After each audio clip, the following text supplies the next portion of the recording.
A very good morning to our listeners this morning on this 15th day of August. It is a Friday, and a Friday is always a mad scramble for most of us. It's the end of the workday week for most people.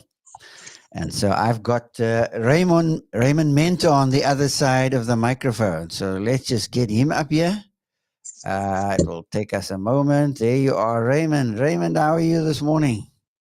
Uh, Up and about live. The music put a little more oomph in me.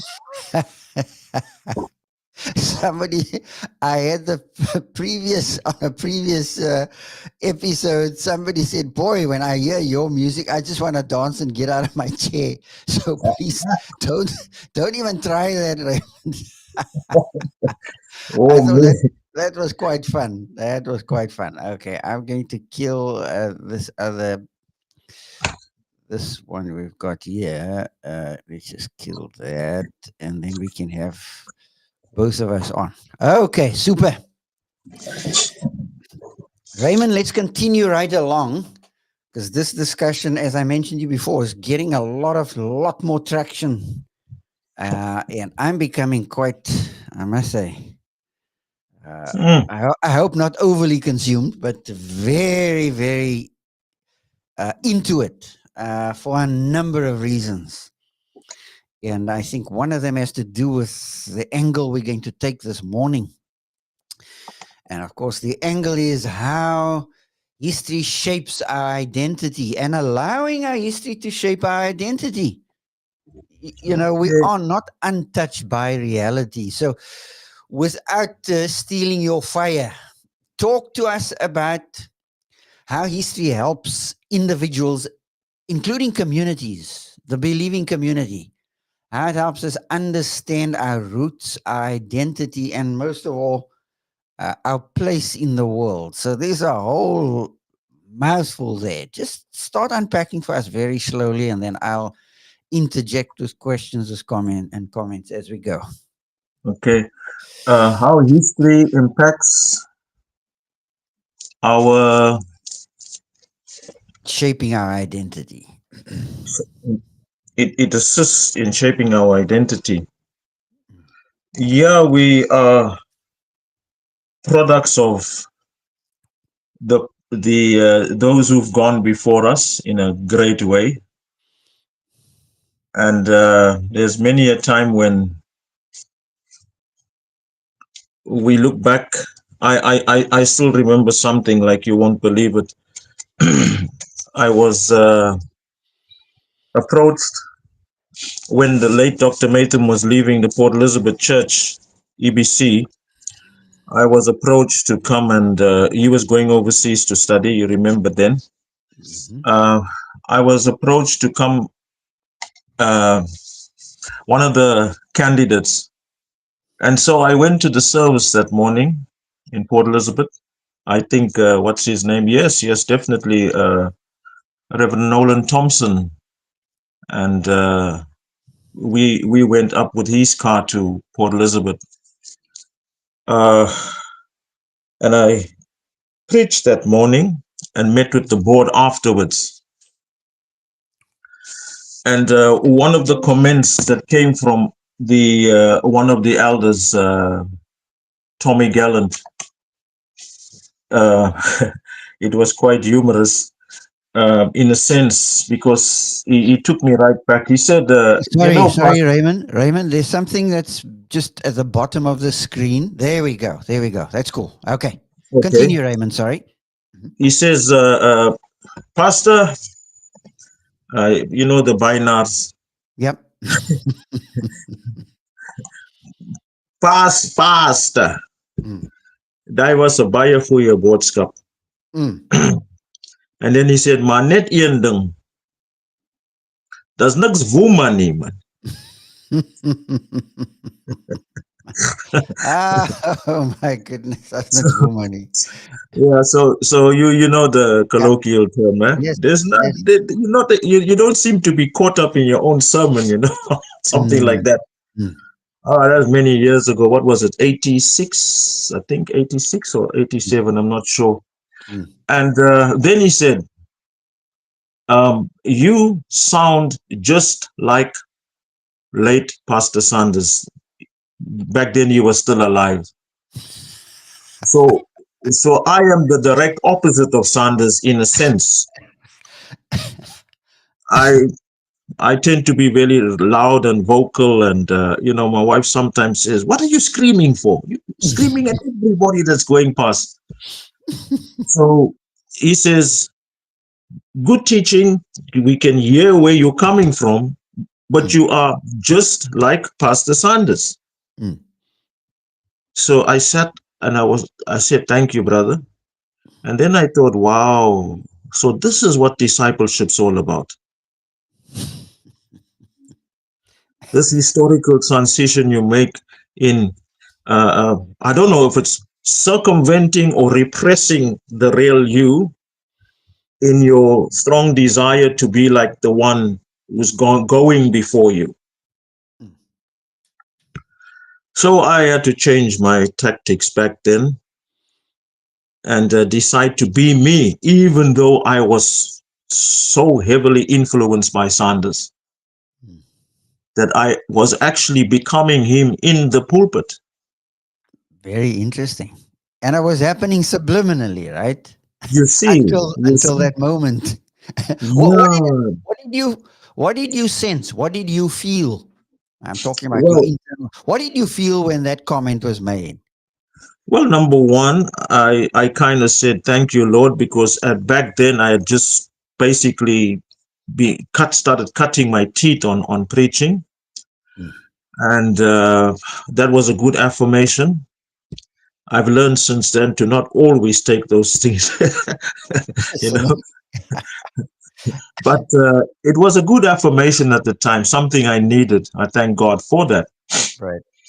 And the other thing was, I was like taken aback. I really thought I was my own person. But now for the first time, then I began to understand that I'm actually being shaped by those who are gone before me. I'm still my own person. I still got to do my own decision making and my execution of decisions and those kind of things. But in a very sublime way, like you were saying, uh, the impact of those before you, they stay with you. And at a certain time, they come through, and everybody senses that they can actually see the person that has shaped your life. Very interesting, yeah. And at times we don't know if that's a compliment or condemnation. But I like what you're saying. It's at least just to admit that is already a big one, because we were just saying, no, no, no, no. Like you said, we Mm-mm. remonstrate and we say, I'm my own man. I'm the captain of my own ship. Only to discover that, yeah, but you've been so deeply impacted by your forebears, and Yes, you sound yes. like them. Yeah, Mhm. I don't know if you look like them though. Maybe at this stage. No, no, no. Okay, we look like them, we sound like them, and it takes great courage to, if it's a negative comment, to break out of it, and even Yes, if yeah. it's a positive one, to break out of it, because All of us have a cocoon that we grew up in. You Oh had it. yes. I've had a cocoon. And sometimes we want to consider our cocoons, sacred cows, uh, Ah yes. isn't it? And to break out of it means and I go to the next degree of glory. I go to the next level and the next and the next. So, boy, we have some interesting ideas here, and I wish we could explore those ideas, but let's just stay on track here. Um, what were some of the decisions you made that helped you think through either mimicking your forebears or deciding on this? I break ranks. Now I'm putting it a lot more black and white, when I say break ranks, but where you figure out, no, no, no, no. I can't take this track. This track worked for him, but I don't think it's working too well for me. Talk a bit about that, because I look at you and I see Raymond, Raymond Mentor. Right? If I didn't know you Mm. for a while, so uh, talk about how you've had to maybe work at it, tweak some of the areas just deciding, no, no, I need to walk away from this. And other areas, no, no, I Mm. need to walk more strongly toward this because this is good in terms Right. of what I received. Any strong challenges with any of that on either side of the fence? You know. Um, well, the some of the good things that happened, um, I was wow, I was kind of fast tracked in a sense because of my willingness, my keenness. It's almost like God was speeding up my process of discipling, and He put me in the hands of one that was willing to go. Look, 5 years that we were together. Mm, 3 of those 5 years were in Bible college, and the other two were like preparing to leave. right. So I was become I at that place at that place and time in my life, I was the product of my environment, and it Mm, was a safe environment to be nurtured. It's not that my discipler protected me from everything. Rather, the opposite of that. You know, the converse side was I saw a human being at his best and his worst. and what a shock that was to the system. Wow, I tell you, and at vital places where it will throw you, your faith. Yeah. You see, your Mm, faith is threatened, and mm. yet, hey, the Spirit of God. Thank God for the Holy Spirit, who he he kind of kept me sane and centered, and he got me to understand the only way you're going to learn ministry at this stage of your life is at the feet of this man. Now that's quite a. Let's stop the bus right there. That I would say, from one sitting outside of it, of your situation, that was probably a huge decision at that stage. Yeah. Um, Mm-hmm. because I like the words you use. It was safe. I was growing, and it was the best thing next to sliced bread. But Wow. obviously, since you've moved from there and you've learned that you couldn't stay there, because if you Yes. stayed there, some other things could have happened that were very challenging. Uh, you know. Yes, most definitely. The one side, I realized that. And I also realized that there is the pull towards leaving, Mm, being ready to go wherever God wanted me to go. mm. And also, oh, the opening of the cage, kind of, I was safe in the cage. He had me. Yeah, yeah. But he opened the cage. He started telling me, hey, there's a post here, there's a vacancy there. I asked him, but how do I know I'm ready? He says, look here, let me tell you some of the stuff that has happened since you've been coming along. And I heard some stories that I never anticipated. I didn't even suspect that these things were happening. People were speaking to him. Mm, mm. So there wasn't any hesitation on my part to go. There wasn't any hesitation on his part to release me. Mm. However, many years later, when we were sitting together, I'm talking about Ruben May, I'm talking about Wayne Reed, and Pastor Sanders. I think Graham Birch was also there. There was about five of us sitting together. And this is what he said reflectively. Late Pastor Sanders said this. I'm speaking illustratively. You don't mind, eh? Sure, that's actually the way we want it. That's great. Okay. I'm reflecting. Mm. He reflected, and these were his words. Just imagine had what would have happened to us, yeah, if we had all stayed together. How we could have grown this church. And I'm like, but surely we grow this church? I mean, wherever we are, Wayne Reed in Canada, Mm. Ruben May in Yilbrow, what's his name, Graham Birch there in back home in Wentworth, and me here in Cape Town for just on 20 years. Mm. But having traveled all these years, that's always an extension of where you come from. Mm. Mm. So his impact on our lives has been far-reaching, historically speaking.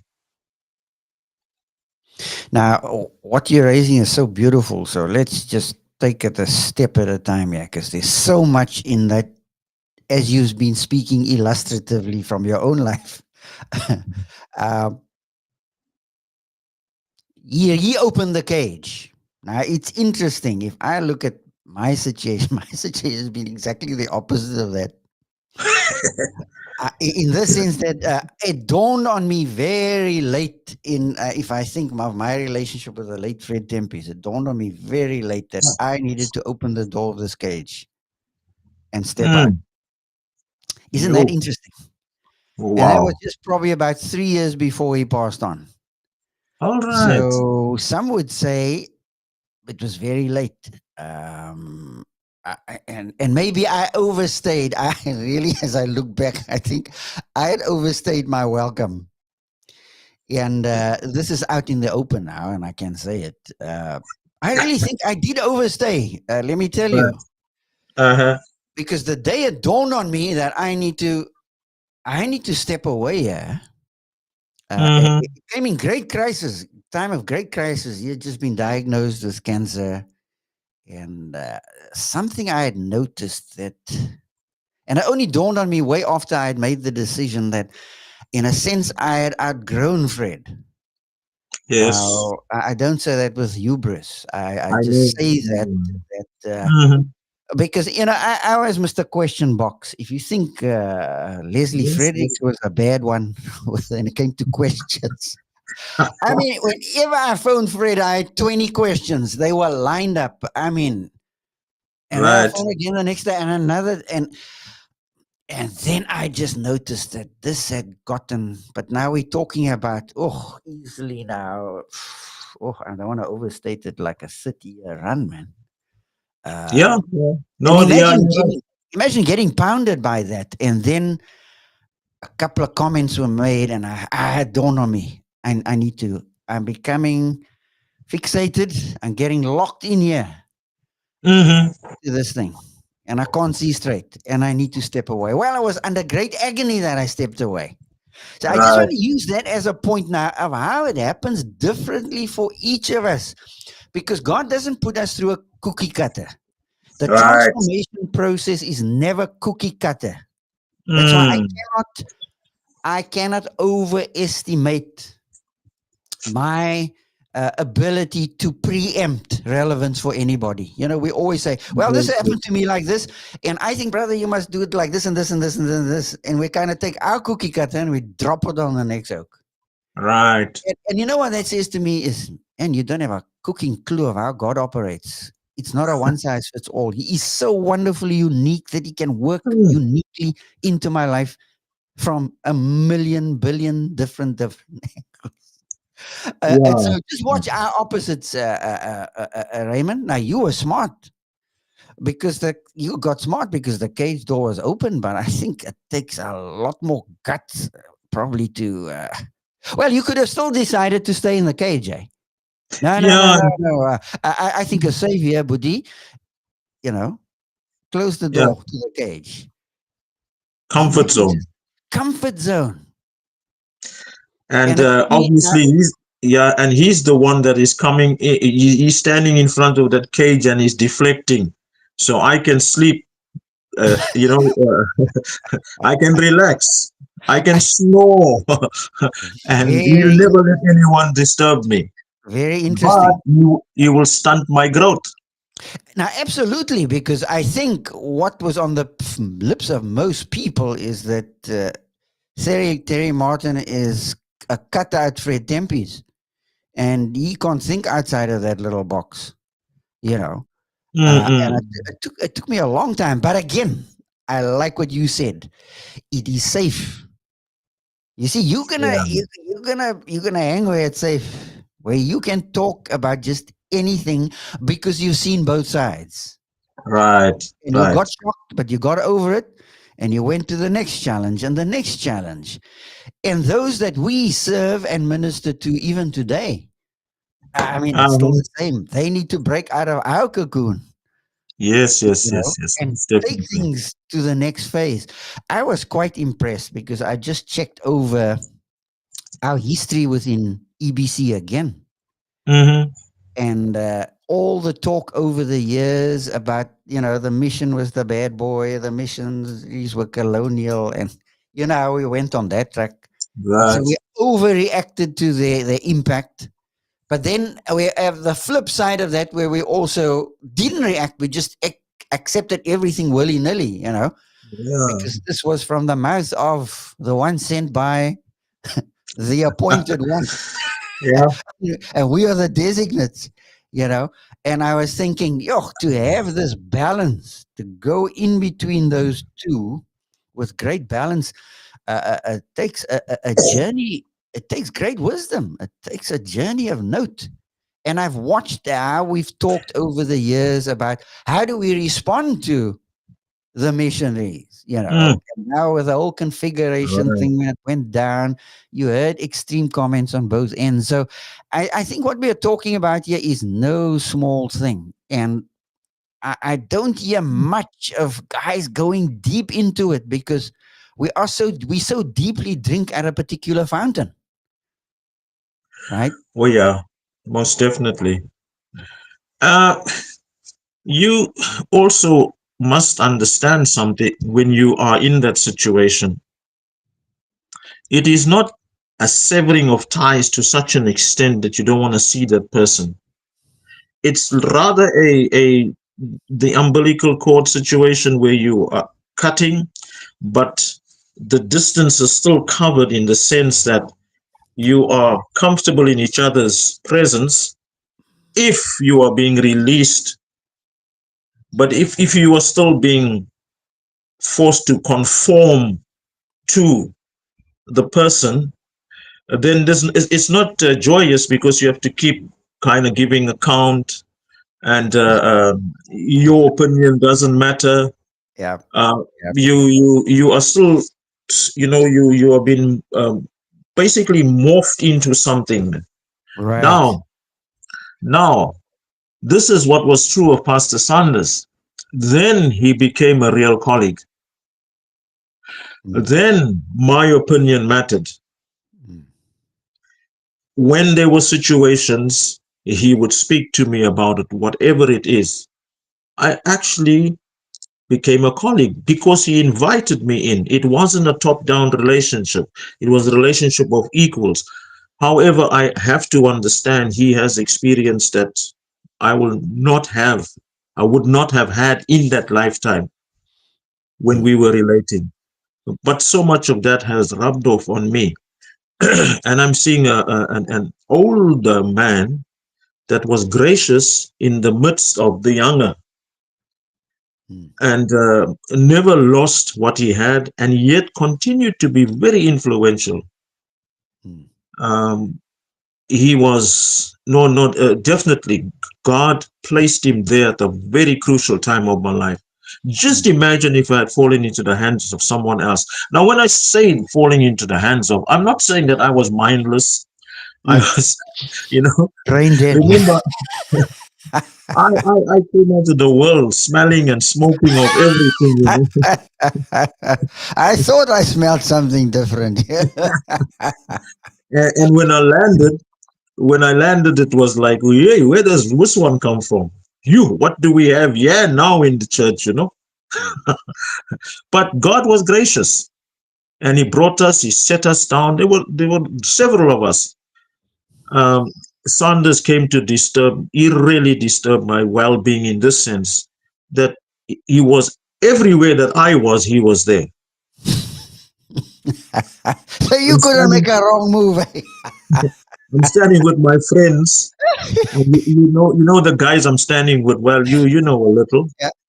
And he just pops up, and the guy say, "Hey, in Durban slang, hey, there's that Bali again, etc." There's the body again. Yeah. Yep. Yep. So he's there. Hello, guys. Gives out the tracks, speaks to them. He and we go.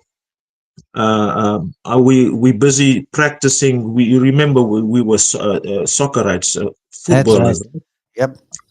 and at that time we were basically at the peak of our career. I mean, I was about 28 years old then, Mm. and we were playing professional soccer for Leeds Mm. uh, uh, in the federation, and yeah, was this man popping up at the training ground. And we are looking, Birch and I, Graham Birch and I, we're looking and saying, who's that that's running and collecting all the balls and kicking them back? So we start having team talk, and yeah, late Pastor Sanders comes, and it's almost like a tribute to him this morning, Terry. Mm. Yep. Yep. He comes, and he greets our late coach that just died a couple of months ago. I think he was 90 years old, Blondie Campbell. Mm. He says, "Good evening, Blondie." And uh, our coach turns around and says, "Oh, Shandy."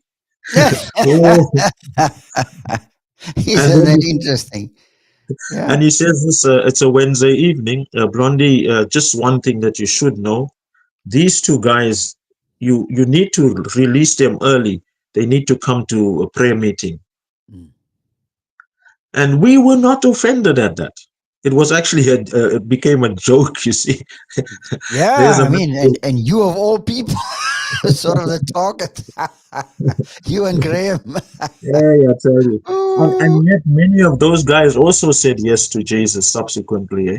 Isn't that something? Yeah. Well, if So go ahead, go ahead. if I look back reflectively, yeah, was a man living his faith, being an aggressive and active discipler, and not afraid of anything, willing to be dirtied so that we could be cleaned. In that sense, I'm saying he came right into the trenches with us, and God used him. Wow, the Lord used him. And watch how his life is reverberating through yours, Wow. right? Down the corridor of history, our lives as Oh, fathers will reverberate in our kids and in your life, Shandy, yeah, Chanda, kind of. which is Yeah. wonderful. I think of Fred invading my world. Oh, I was very comfortable. 70, yeah, what year did I get to school? Was 80, in 80. Yeah, just Right. come back from the States, and I started in my second year, very pomp and pious and everything sewn together. Because obviously I come from the mother church. Mm, hmm. And man, from the get go, Fred starts to bomb Greenhaven with not just tear gas, but atomic bombs. And I tell you, for 3 months now, watch how different our stories are, but the point is the same. Uh, Uh, I was so angry for that 3 month window mm, because I couldn't appreciate the way he took the Greenhaven guys on. right, Because right. I come from there and I'm figuring out I'm from the inside and you're not from the inside, but listen to how you're talking about my guys.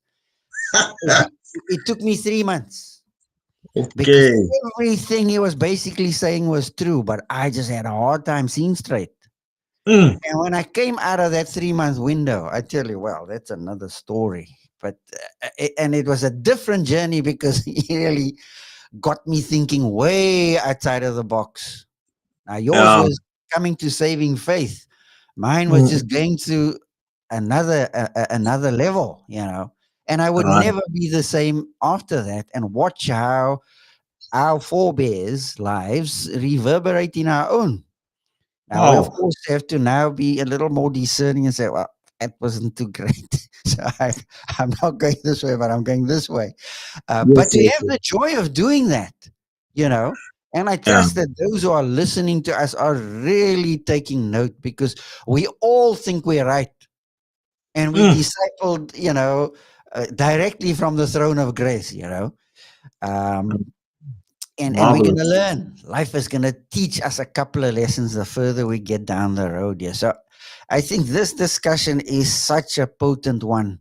Uh, I couldn't help but thinking of how, again, let's go back to the missionary, how we blamed team for being more vertically oriented than horizontally oriented, They were concerned just Mm. about planting churches and not about getting churches to think now horizontally about how do you impact the world around you and how do good works fit into this equation. And yet Yeah. we made Mm-hmm. some of the same mistakes. Those same mistakes we've duplicated in There ministry. you are. There You you are. know? Yeah. Um, I always used to ask. Well, I even asked it a couple of times of team missionaries in different settings. How is it that you came to disciple us here or to lead us to Jesus? mm, Made us aware of our need of a savior, and then you followed up on the Great Commission by discipling. mm, But I see something here that I'm worried about, and like, what was it? Look, you're not discipling us towards the mission field. mm, You're discipling us to stay under you mm, paternalistically. You know what I'm talking about. mm, So my whole there now I must slip into another form of discipleship where I answer to mm, rather than I come alongside and begin to grow and become an equal as a colleague and those kind of things. mm, There's always this distance between us. mm, So you planted the church, but you never got us interested in planting churches. You mm, never got us interested in going into, you never stirred up that fire in us to go to the mm, mission field, mm, wherever, whether it's across the road or across the world, mm, across mm, the sea. mm, And unfortunately, there was no adequate answer at the time because they may not even have anticipated what was happening. mm, mm, What they were doing is they were securing their PowerPoint, mm, securing their fortress in a sense. mm. And And we look at were, the result. Look at the result now. yeah, Where we sit. So I think our discussions here are very potent and very revealing. And for us not to be fearful to discuss it out in the public domain and say, you know, but how can we do better? How can we work off of those blind spots that they had, that our forebears had, that our disciples had, and now take it to the next level? Because I would venture to say crop of the crop of disciples we need as we go into this further into this millennium. Oh man, they cannot look anything like us. They have to be so astute because the challenges are different. And I think our discussion here is not even scraping the surface because these are such needed discussions. Raymond, I just flipped open Wilfred's dissertation again and just went through a couple of the sections again, and was just so smitten by, in a sense, how short-sighted we've been. And if we look at a way forward, boy, we have to become a lot more assertive and a lot more. Some would say aggressive, but I would just say assertive, because coming with that aggression can have sometimes such negative connotations. Uh, Yeah, we the problem that we have is I'm not sure how it's working out in this sense that are we, are we praying for the same thing? mm, We speak a lot about it. We not where we should be, but are we praying that the Lord moves us collectively, mm, moves us forward? mm, And where is that? Do we know? Are there those among us that know? And what are we going to do when we get to that place? Are we prepared to change? mm, Because right now we can speak about, oh, our the past, the past, the past, the past. mm, The the problem we have is that nobody is actually open to the new ideas. And mm. when I say new ideas, I'm not saying so foreign that is it's diametrically opposed Right. to what is. You see, I'm Mm, saying surely we must have learned something along the way. mm. And is it safe enough to throw it amongst the guys and say, this is where we are, and this is what I believe God is doing to us? Oh, so you're a prophet now. Yeah, I work for a non-profit organization. It's called church. But Raymond, I love what you're saying, because I really think even what we are doing here could function as a basis for interaction, because it takes a lot of guts to look at where you come from and to deal Hmm. with it. I think Right. the older you grow, my cousin here over here, Des and Dawn, I think I shared with you, Dawn has got pancreatic cancer and she's going Right. down very fast. But one Hmm. of the things he said to me the other day is, I would really have loved to have sorted out my relationship with my dad. He grew up without his dad. But he says, I Wow. had just started out in the Navy and he had a 40-year run in the Navy. If you Hmm. know anything about Navy guys, well, seamen across the board, whether they are fishermen or Navy guys, My uh, father was one. well, they Hmm. self-made. They just if they drop their heads, they don't listen to anybody. They just Right. go. And he said something that, I was young, I was a hothead, and now I sit in my late 60s, and I so much had wished that I had dealt with that relationship in a better way and gone back and said, Dad, I forgive you. Wow. And I thought to myself, it's sad that some of us that will only dawn on us in our twilight years, when our energy is already spent. Yes, yes, yes.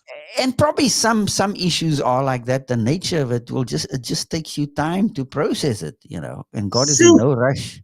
But at the same time, to say, for those coming on behind us, we could use some of this stuff we're doing here as catalyst to ignite the fire, man, and Right. talk about, because when the better you understand where you come from and how you got here, the better decisions you'll make in terms of going Hmm. forward with the right kind of people around you. Right. You Right. know, I mean, some of us are born rebels, rebels without a cause. But you need that Hellraiser in the mix, man, because others of us are boat steadiers. Yes, yes, yes. Uh, Enough of those, yeah. yeah, but maybe too many boat steadiers and no one to just Rock tip the that, boat. rock the boat, man. But Raymond, so much to talk about here.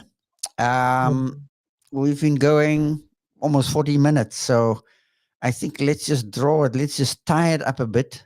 Any closing comment you want to make on history and the shaping of our identity? There's both good and bad that we pick up along the way. We need to eat the meat, spit out the bones. Anything else you want to add as we close out our time?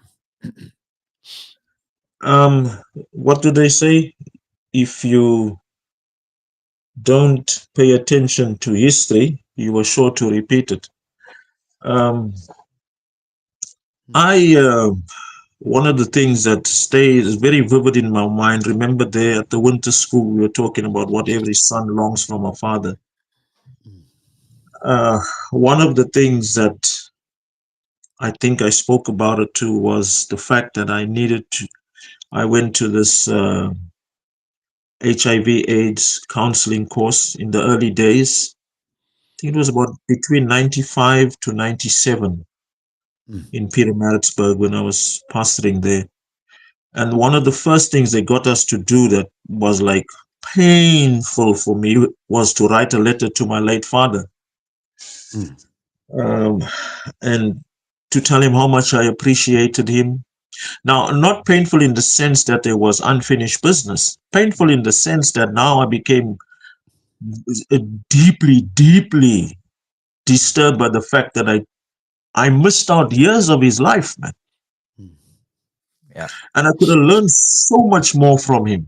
Mm, It's almost like he was taken too soon because he died at 55 and I was like just into my, well, no, late 20s or something like that. mm, And mm, there was he gone. Now, writing that letter, oh, the flood of emotions that came back. Now, sometimes it's like, hey, you know, you're too emotive and those kind of things. And I don't think I am, although sometimes I do cry when I listen to a movie or watch a mm. movie or things like that. You know, you can't see it, but I know. Yeah, inside what's happening.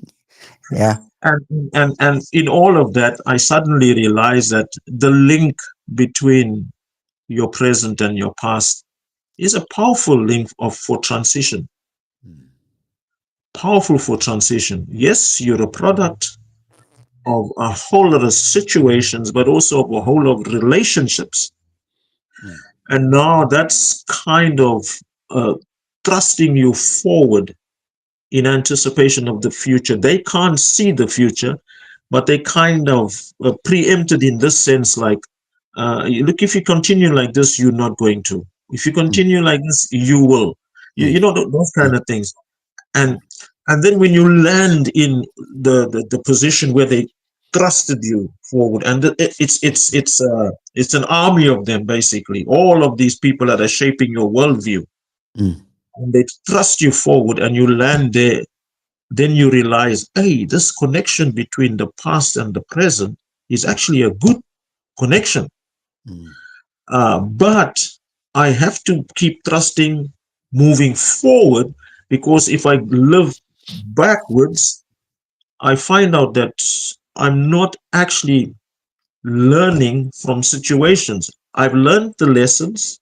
Now, the application of those lessons. Now, I need to rely on what I've retained as far as my memory is concerned mm, and begin to visualize some of those relationships, some of that discussion we had over there with that person and mm. how this person was used. And then when I land there, I'm like, let's say there were 50 of them. I should be 50 times more equipped for the future, Mm, mm. but it's based Uh, on the past. yeah, that's very helpful, Raymond. As we think through these issues, we're going to continue talking on the air about how our history shapes us, our cultural identity. We've looked at, and now just shaping our own personal identities. And we're going to continue this discussion. Raymond, I want to thank you for your time that you'd offered up here. And let's see what the interactions are with folk who've been listening to us. And I'll keep you posted on that. But you have a good day. Thank you, Terry, and thank you again for the opportunity. And thank you again for another chance to de-stress now because the music is going to be, but it's the same music, so to make me dance again. Let's dance again. See you, I see you, Raymond. Have man. a good day. God bless Sure. you, man. Right. God bless you, bro. Right. Right on. Sure. Bye bye.